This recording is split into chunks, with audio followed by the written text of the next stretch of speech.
إلى أي مدى فضيلة الشيخ نقدر نفرق ما بين الأسماء والصفات وما هي الصفات المشتركة ما بين الخالق والمخلوق؟ أولا الأسماء هي أسماء يعني علم وذات لله تبارك وتعالى اختص بها دون غيره من الخلق. يقول الله عز وجل: قل ادعوا الله أو ادعوا الرحمن أيما تدعو فله الأسماء الحسنى. فكل الأسماء التي وردت في القرآن الكريم لله تبارك وتعالى لا يشاركه فيها أحد. فحينما ندعو الله تبارك وتعالى ندعو باسم من أسمائه. فلفظ الجلالة الله اسم ذات، اسم علم على الله تبارك وتعالى لا يشاركه فيه أحد. كذلك أيضا لفظ الرحمن، هذا اللفظ لا يشاركه فيه أحد، فهو اسم علم وذات على الله تبارك وتعالى. أما الصفات فهي كصفة مثلا السميع البصير، فالله تبارك وتعالى سميع بصير. والعبد المخلوق أيضا يسمع ويبصر. ولكن المؤمن أمام هذه الصفات يسير على مبدئين. المبدأ الأول أنه لا يؤمن باسم من أسماء الله تعالى إلا ما ورد في القرآن الكريم، ولا يؤمن بصفة من صفات الله تعالى إلا بما وصف الله به نفسه. وبالتالي ادينا مثال حضرتك، يعني مثلا يعني في الأغنية اللي كانت جت قبل كده أو الستير، لفظ الستير جه في القرآن الكريم ولا ما جاش؟ وهل نؤمن بيه ولا ما نؤمنش؟ هذا الاسم لم يرد في القرآن الكريم. ففي يعني هو بيدعو فيها في الدعاء اللي جه باللفظ ده. ده من ضمن الأسماء الله الحسنى المختلف فيها. هل هو موجود ولا مش موجود؟ لأنه هل ورد في القرآن؟ لم يرد في القرآن، لكن ورد في السنة. فعشان ورد في السنة احنا قلنا أنزلته في كتابك أو علمته أحدا من خلقك أو استأثرت به في علم الغيب عندك. فرب العالمين لما علم حد اسم من أسماء علم مين؟ الرسول أو الأنبياء والمرسلين السابقين. ما هو جاء على لسان نبي أو رسول يعتبر طالما الرواية صحيحة يبقى اسم من أسماء الله سبحانه.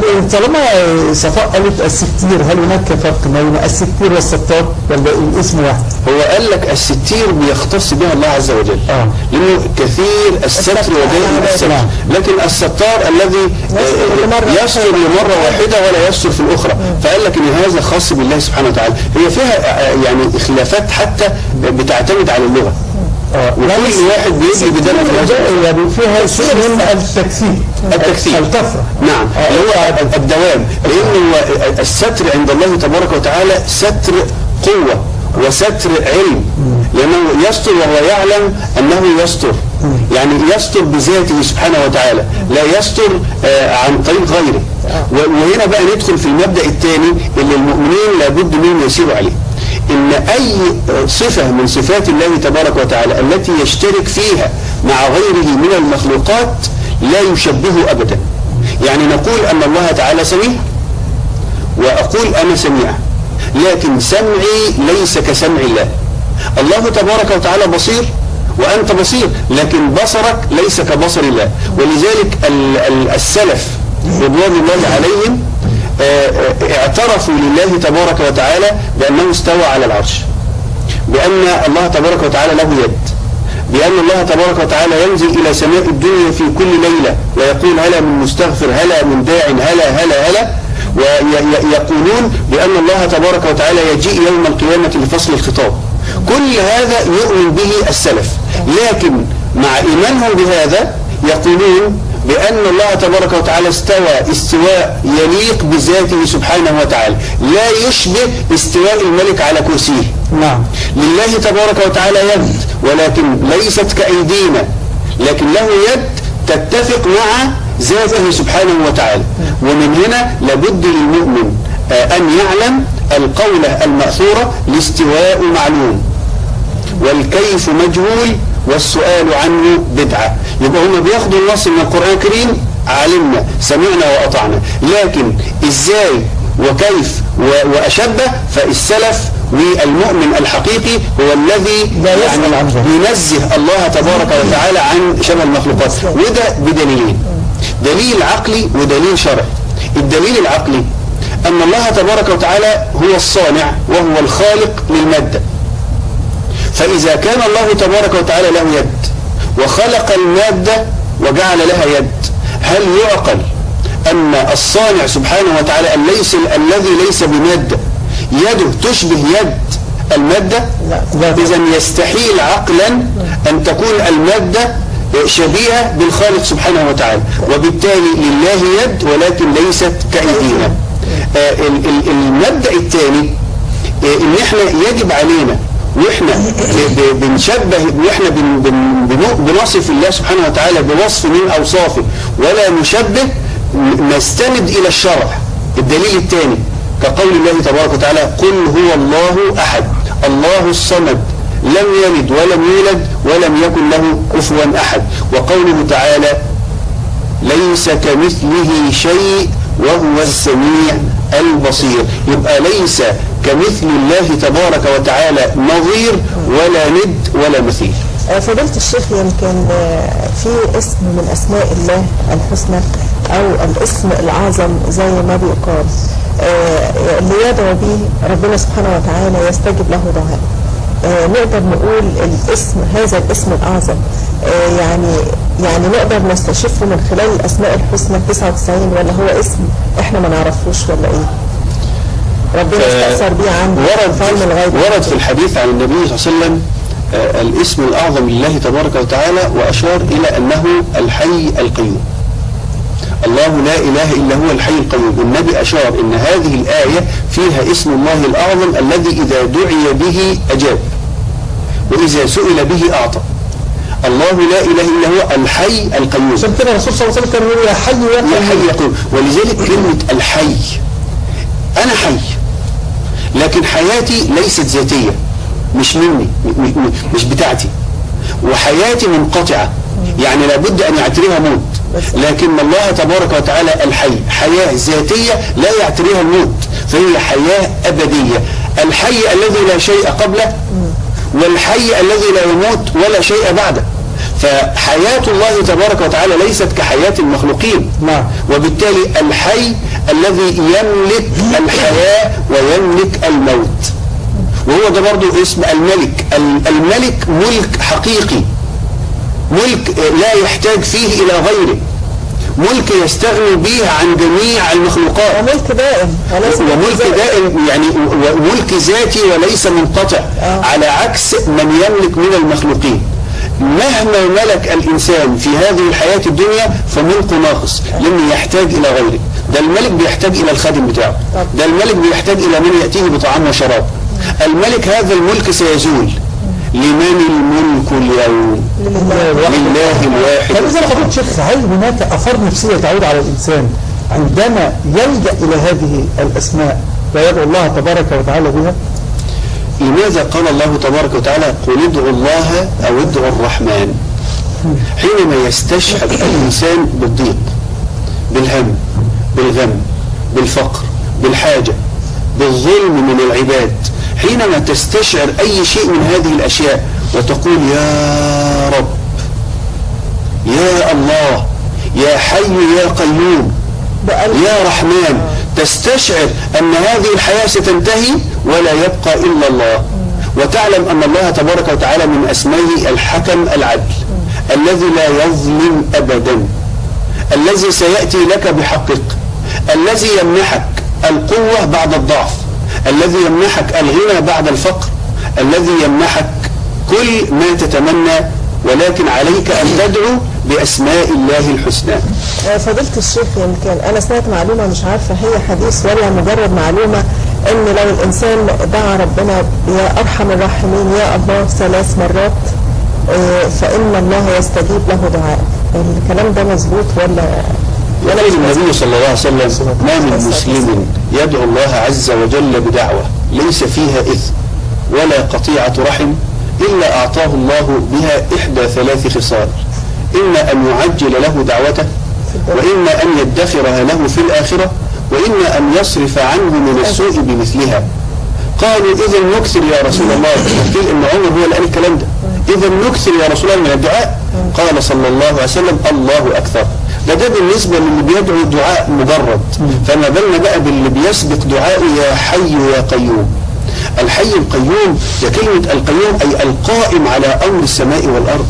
فأنت كأنك بتقول لي يا حي، يا حي حياة حقيقية لا تزول، يا قيوم يعني يا قائم على أمر السماء والأرض. فلما أنا بقدم قبل دعائي وقبل طلبي وقبل مسألتي اسم أو اسمين أو أكثر من أسماء الله الحسنى. طب إذا كان في البداية أصلا من غير ما أقدم الأسماء بيستجيب، فما بالنا بقى لو أنا قدمت هذه الأسماء. يعني يفضل قبل الدعاء إن احنا نقول يا حي يا قيوم على اعتبار برحمتك أستعين اسم الله الأعظم. أحبائي الكرام، اتفقنا على أننا لابد لنا عندما نتوجه إلى الله عز وجل بالدعاء الذي أمرنا به فلا بد وأن يكون لدينا يقين بأنه سيستجيب لهذا الدعاء. ادعوا الله وأنتم موقنون بالإجابة. فضيلة الشيخ سيد. يقول الله تبارك وتعالى: وإذا سألك عبادي عني فإني قريب. والقريب اسم من أسماء الله عز وجل. فإني قريب أجيب دعوة الداعي إذا دعان فليستجيبوا لي وليؤمنوا بي لعلهم يرشدون. هنا في هذه الآية قدم الله تبارك وتعالى استجابة الدعاء على الدعاء نفسه. بيقول أجيب دعوة الداعي إذا دعان، كأنه بيقول أنا عالم بيك، لأنه هو العالم سبحانه وتعالى. العالم علم مطلق، يعلم ما كان ويعلم ما هو كائن ويعلم ما سيكون ويعلم ما لم يكن موجودا كيف يكون لو وجد.